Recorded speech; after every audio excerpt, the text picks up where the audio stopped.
కేరళ రాష్ట్రం నిన్న దేశంలోనే మొట్టమొదటి పేదల రహిత రాష్ట్రం కింద నీతి ఆయోగ్ ప్రకటించింది. కేంద్ర ప్రభుత్వ ఆధ్వర్యంలోని ప్రణాళిక శాఖ నీతి ఆయోగ్ ప్రకటించింది. ఇది వామపక్ష ఉద్యమానికి ఒక పెద్ద విజయం. కబుర్లు చెప్పడం కాదు. P4 పేరుతోటి డప్పు వాయిస్తున్నారు. P4 పేరుతో పేదరికాన్ని నిర్మూలిస్తున్న డప్పు వాయిస్తున్నారు తప్ప ఇంతవరకు అందులోంచి బయటపడ్డవాళ్ళు లేరు. ఎక్కడ ఫలితాలు రాలేదు. అందరూ అసంతృప్తినే ఉన్నారు. ఫెయిల్ అయింది. ఒక రకంగా P4 ఫెయిల్ అయిందని అధికార పక్షం వాళ్ళే అంగీకరిస్తున్నారు. ఈ P4 లాంటి డప్పు పథకాలతోటి లేకపోతే ఇటువంటి ప్రచార ఆర్భాటాలతోటి పేదరికం నిర్మూలించబడదు. కేరళలో పంచాయతీల ఆధ్వర్యంలో అన్ని శాఖలు సమన్వయం చేసుకొని వాళ్ళకున్న అన్ని పేదరికం నుంచి బయటపడటానికి అవసరమైనటువంటి మౌలికమైన సమస్యలను పరిష్కరించడం ద్వారా దీన్ని అధిగమించారు. మన రాష్ట్రంలో అత్యంత మోస్ట్ పావర్టీ వాళ్ళు 17% ఉన్నారు మన రాష్ట్రం. కేరళలో 0.7% ఉంది మొన్నటి వరకు, సంవత్సరం క్రితం వరకు. ఇప్పుడు ఆ 0.7 కూడా నిర్మూలించి పేదలు లేని రాష్ట్రం కింద అది ఈరోజు దేశానికి ఆదర్శంగా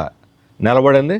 కానీ మన రాష్ట్ర ప్రభుత్వం కూడా ఈ చిట్కాలతోటి గోసాయి చిట్కాలు ఇటువంటి వాటి మీద కాకుండా కేరళ ప్రభుత్వాన్ని ఆదర్శంగా తీసుకొని పేదరిక నిర్మూలనకు క్షేత్రస్థాయిలో స్థానిక సంస్థలను బలపరచడం ద్వారా వాళ్ళ భాగస్వామ్యంతో, స్థానిక సంస్థల భాగస్వామ్యంతో, ప్రజల భాగస్వామ్యంతో దీన్ని నిర్మూలించగలం. కానీ కార్పొరేట్ భాగస్వామ్యంతో దీన్ని నిర్మూలించలేమనేది స్పష్టంగా కనిపిస్తుంది. మన రాష్ట్ర అనుభవం, కేరళ అనుభవం రెండు క్వైట్ అపోజిట్. వీళ్ళ కార్పొరేట్ల దయాదాక్షణల మీద ఆధారపడి నిర్మూలించాలనుకుంటున్నారు, అది ఫెయిల్ అయ్యింది. ప్రజల మీద, స్థానిక సంస్థల మీద ఆధారపడి నిర్మూలించడానికి కేరళ పూనుకున్నది, అది సక్సెస్ అయింది. అందుకని ఇప్పటికైనా వీళ్ళ ఆలోచన విధానం మార్చుకొని సరైన దారిలోకి మన రాష్ట్ర ప్రభుత్వం రావాలని చెప్పని కోరుతున్నాను.